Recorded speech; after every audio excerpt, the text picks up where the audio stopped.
আপনাদের মাধ্যমে আমরা জনসাধারণের কাছে কিছু বক্তব্য তুলে ধরতে চাইছি। করিমগঞ্জ জেলা তৃণমূল কংগ্রেস কমিটি প্রায় 6 মাস হলো এই কমিটি গঠনে। আমরা 2 মাস অন্তর অন্তর আমরা সভা সমিতি করি এবং সাংগঠনিক দিক নিয়ে আমরা বিশেষ আলোচনা করি। বিগত দিনে লোকসভা নির্বাচনে আমরা প্রস্তুতি পর্ব চালিয়েছিলাম যে এখানে আমরা প্রার্থী দেব এবং আমাদের কাছে 3 জন প্রার্থী সক্রিয় ছিলেন। তথাপিও আমরা ধর্মনিরপেক্ষ দৃষ্টি রেখে যাতে ধর্মনিরপেক্ষ ভোটগুলি বাটাবাটি না হয়, ভাগাভাগি না হয়, সেই কারণটাকে মূলত সামনে রেখে আমরা প্রার্থী দেইনি। না হলে আমাদের কাছে যে প্রার্থীরা ছিলেন এদের যোগ্যতা অনেক ভালো ছিল এবং সমাজে গ্রহণযোগ্যতাও ছিল। কিন্তু দুঃখের বিষয় যে কংগ্রেস থেকে প্রার্থী দেওয়ার পরও এখান থেকে কংগ্রেস প্রার্থী জিততে পারেননি।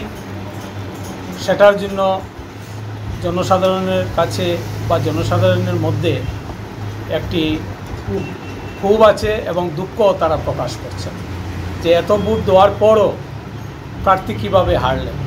যাই হোক, ভোট শেষ হয়েছে। আমরা তৃণমূল কংগ্রেস আগামী দিনে আমরা যাতে সর্বস্তরের মানুষের কাছে গিয়ে পৌঁছতে পারি তার লক্ষ্যে আমরা দিনরাত কাজ করে যাচ্ছি। আমরা পঞ্চায়েত নির্বাচনকে সামনে রেখে 2 মাস আমরা কাজ বন্ধ রেখেছিলাম লোকসভা নির্বাচন চলছে বলে। 2 মাস আমাদের কাজ বন্ধ ছিল। গত সপ্তাহ থেকে আমরা জনসংযোগ কার্যক্রম আমরা চালু রেখেছি। আপনারা জানেন যে লাফাশাইলের 1308 নম্বর পিলার, যেটা হচ্ছে বাংলাদেশ এবং ইন্ডিয়ার সীমানা, কুশিয়ারা নদী যেখানে গিয়ে সিলেটের মধ্যে গিয়ে ঢুকেছে, সেই প্রান্ত থেকে আমাদের কার্যক্রম শুরু হয়েছে। আপনারা যারা সাংবাদিক বন্ধুরা আছেন, আপনাদের মাধ্যমে আমরা এই কথাগুলি বলতে চাই যে গ্রামের চিত্র কিন্তু অনেক করুণ। আমরা যেসব এলাকায় গিয়েছি, কাঁটাতারের ভেতরে গিয়েছি বিএসএফের পারমিশন নিয়ে, আমরা দেখেছি যে গ্রামের মানুষের অর্থনৈতিক বুনিয়াদ একদম ভেঙে পড়েছে। আগে ডিআরডিএর মাধ্যমে মানরেগার কর্মসূচিতে গ্রামীণ যুবকরা কর্ম পেত বছরে 100 দিন। এইসব কার্যক্রম এখন আর গ্রামের মধ্যে আর চলছে না, যার ফলে বেকারত্ব এমন পর্যায়ে গিয়ে পৌঁছেছে যে যেটা ভাবা যায় না। শুধু একমাত্র গেলে দেখা যায় গ্রামের মধ্যে যে কেউ হয়তো সাউথ ইন্ডিয়াতে যাচ্ছেন আর নয়তো বা মিডিল ইস্টে যাচ্ছেন। এই একটা অর্থনৈতিক বুনিয়াদ, এখান থেকে কিছু পরিবার কিছু মুনাফা নিচ্ছে, কিছু সাহায্য পাচ্ছে, সহযোগিতা পাচ্ছে। এছাড়া মানুষের উপর দুর্দশার চরম অবস্থায় মানুষ আছেন। এইসব গ্রামগুলি আপনারা যদি পর্যবেক্ষণ করেন তাহলে আপনারা অনুধাবন করবেন যে আমাদের ভারতবর্ষের অর্থনীতি কোথায় গিয়ে দাঁড়িয়েছে। আমরা নিন্দা জানাই আসাম রাজ্য সরকারকে আপনাদের মাধ্যমে যে এইসব গ্রামীণ এলাকায় বা মানুষের ঘরে যেভাবে স্মার্ট মিটার লাগানো হয়েছে, এই স্মার্ট মিটারের মাধ্যমে ইলেকট্রিক কনজামশন যেভাবে আসছে সেটা মানুষের কর্মক্ষমতার বাইরে চলে গেছে। কারণ মানুষের আয় যে পরিমাণ আছে, ব্যয় তার ডাবল হয়ে গিয়ে দাঁড়িয়েছে, যার জন্য অর্থনৈতিক বুনিয়াদ ধ্বংস হচ্ছে। এগুলি আমরা প্রতিবাদ জানাচ্ছি। এবং বিদ্যুতের মাশুল যেভাবে বাড়ানো হয়েছে, এটা একটি কায়দা করে বাড়ানো হয়েছে। কারণ আমরা দেখেছি প্রত্যেক পরিবার বলছেন যেখানে আগে 1500 টাকা ইলেকট্রিক বিল আসতো মাসে, স্মার্ট মিটার লাগানোর পর দেখা গেছে এখানে 2000 থেকে 2500 টাকা ইলেকট্রিকের বিল আসছে। এদিকে বলা হচ্ছে আমরা বিদ্যুতের কোনো মাসুল আমরা বাড়াইনি, কিন্তু স্মার্ট মিটারের মাধ্যমে এটা কিন্তু বাড়ছে।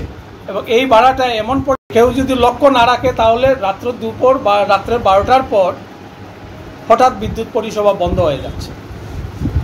পরের দিন ইলেকট্রিক অফিসে গেলে দেখা যাচ্ছে যে তার বিল পড়ে আছে বা অ্যাডভান্স টাকা জমা দেয়নি, সেই জন্য তার কারেন্ট বন্ধ রাখা হয়েছে। এই যে তুগলকি সিদ্ধান্ত, এটা মানবিক নয়, এটা অমানবিক। এটার প্রতিবাদ আমরা করছি আপনাদের মাধ্যমে। এটা সরকার পুনর্বিবেচনা করা দরকার। যেভাবে বাড়িয়ে বাড়িয়ে গিয়ে বাড়ির গার্জিয়ান থাকে না, কিন্তু ইলেকট্রিকের মানুষগুলি গিয়ে মিটার খুলে স্মার্ট মিটার বসিয়ে দেয়, বাড়ির লোক জানতে পারে না, বুঝতে পারে না এটা কিভাবে হচ্ছে। সেই জন্য আমরা দেখছি এটা জনসাধারণের মধ্যে একটা ক্ষোভ আছে এবং জনসাধারণের উপর একটা এক্সট্রা বোঝা আরও আসাম সরকার চালিয়ে যাচ্ছে। আমরা আপনাদের মাধ্যমে আমরা বলতে চাই যে আপনারা দেখুন, একবার বিবেচনা করে করিমগঞ্জ জেলার গ্রামীণ সড়ক যেগুলি আছে, পিডব্লিউডি রাস্তা, একটি রাস্তাও ভালো নয়, একটি রাস্তাও ভালো নেই। লঙ্গাইয়ের সাইড দিয়ে যেসব রাস্তা গেছে, এইসব রাস্তা লঙ্গাইয়ের ভাঙ্গনে রাস্তার পরিসর আরও ছোটো হয়ে যাচ্ছে। প্রতিটি রাস্তায় বড় বড় গর্ত, এটা পুকুর সম গর্ত এই রাস্তায় তৈরি হচ্ছে। যেটা আমরা বলি যে এই সরকার থেকে আমরা 3টা ইঞ্জিন পাচ্ছি, কোনো জায়গায় বলা হচ্ছে ডাবল ইঞ্জিন পাচ্ছি। কিন্তু বস্তুতপক্ষে প্রকৃতভাবে আমরা যদি সরজমিনে যাই তাহলে দেখি এইসব ইঞ্জিন এটা ভোটের প্রচারের কথা, মুখরোচক কথা। এই ইঞ্জিনের মাধ্যমে, ডাবল ইঞ্জিনের মাধ্যমে বা ট্রিপল ইঞ্জিনের মাধ্যমে আমাদের কিন্তু কোনো উন্নয়ন হচ্ছে না, আমাদের সর্বশান্ত হচ্ছে আমরা। আর অহরহ অ্যাক্সিডেন্ট হচ্ছে এই রাস্তাগুলি গর্ত থাকার কারণে। আগে বর্ষা আসার আগে রাস্তার গর্তগুলি ভরাট করে দেওয়া হতো। মুখ্যমন্ত্রী গতবারও বলেছেন যে ভরাট করা হোক গর্তগুলি। এবার আর তিনি বলেননি বলে কি এটা আর ভরাট করা হবে না, এভাবে গর্ত থাকবে। এটা পুকুর সম একটা রাস্তা তৈরি হচ্ছে, এটার চেয়ে দুর্ভাগ্য কী হতে পারে? আমরা বলি এটা 5ম অর্থনীতির রাষ্ট্র, 5ম স্থানে আমরা আছি। কিন্তু যখন আমরা গ্রাম এবং রাস্তার দিকে আমরা যখন তাকাই, তখন আমরা দেখতে পাই না এটা আমাদের রাষ্ট্র 5ম অর্থনীতিতে গিয়ে পৌঁছেছে বলে। এটার জন্য আমরা সরকারের এই উদাসীনতার প্রতি আমরা নিন্দা জানাই। আমরা বলতে চাই যে একমাত্র মুখ্যম জবাব হচ্ছে পঞ্চায়েত নির্বাচন। এই পঞ্চায়েত নির্বাচনে আমরা দলীয়ভাবে আমরা প্রতিটি গ্রামে যাতে শিকড় আমরা পৌঁছাতে পারি, তৃণমূলের আদর্শটা আমরা পৌঁছাতে পারি, সেই লক্ষ্যে আজকে আমরা এখানে সভা করেছি। এবং এই সভার মাধ্যমে আমরা যে সিদ্ধান্ত নিয়েছি, সেই সিদ্ধান্ততে আমরা এটাই উপনীত হয়েছি যে প্রতিটি গ্রামে আমরা বুথ কমিটিটা আগে তৈরি করব এবং বুথ কমিটির মাধ্যমে আমরা ওয়ার্ড মেম্বার আমরা সিলেকশন করব এবং তার মাধ্যমে আমরা নির্বাচনে যাব। আমরা সরকারের কাছে এটাও জানাই যে আমরা দলীয়ভাবে আমরা রাজনীতি করতে চাই। পঞ্চায়েত নির্বাচনে দলীয় সিম্বল যাতে আসে সেই দাবিটাও আজকে সবার মাধ্যমে আমরা রাজ্যিক কমিটি এবং সেন্ট্রাল কমিটিকে আমরা জানাবো যে আমরা দলীয় প্রতীক নিয়ে পঞ্চায়েতে আমরা নির্বাচন করব। সেই লক্ষ্যে আমরা কাজ করে যাচ্ছি, আপনাদের সহযোগিতা চাই। আমরা শুধু বলবো যে আমাদের মধ্যে কোনো হিংসা নেই, বিবাদ নেই, কোনো ধর্মীয় মেরুকরণ নেই, আমরা সবাইকে নিয়ে চলতে চাই। আমাদের দলের মূল আদর্শ হচ্ছে মা, মাটি, মানুষ। এই 3টি বাক্যর মধ্যে আমাদের রাজনীতি নিহিত আছে, আমাদের রাজনীতি এখানের মধ্যে সীমিত আছে এবং এটার মাধ্যমেই আমরা মানুষের কাছে গিয়ে আমরা পৌঁছাই। এবং তার কোনো ধর্ম নেই, তার কোনো জাত নেই, তার কোনো পাত নেই। কারণ রাজনীতিতে ধর্ম এবং রাজনীতি একাকার হলে রাষ্ট্রধর্ম চলে না, রাজধর্ম চলে না। সেটার প্রতি লক্ষ্য রেখে আমরা প্রতিটি সদস্য নেওয়ার আগে আমরা তাদেরকে শপথ নেওয়াই এবং তাদেরকে আমরা বুঝাই যে এটা সমাজের জন্য, এটা দেশের জন্য আপনারা কাজ করবেন। এখানে আপনার ধর্ম আপনার বাড়িতে আছে, আপনার কাছে আছে, এখানে কোনো ধর্মের অ্যাপ্লিকেশন হবে না। এখানে যা হবে সমাজের কাজের জন্য আপনাদের প্রতিনিয়ত আপনাদের সহযোগিতা রাখতে হবে, প্রতিনিয়ত আপনাদের এই স্যাক্রিফাইস করতে হবে। এটাই আমাদের হচ্ছে মূল বার্তা। উজালা স্কিম, মহিলাদেরকে উজালা স্কিমের আন্ডারে একটা সিলিন্ডার এবং একটা গ্যাস চুলা দেওয়া হয়েছে। বস্তুতপক্ষে এটা কোনো কাজে আসছে না।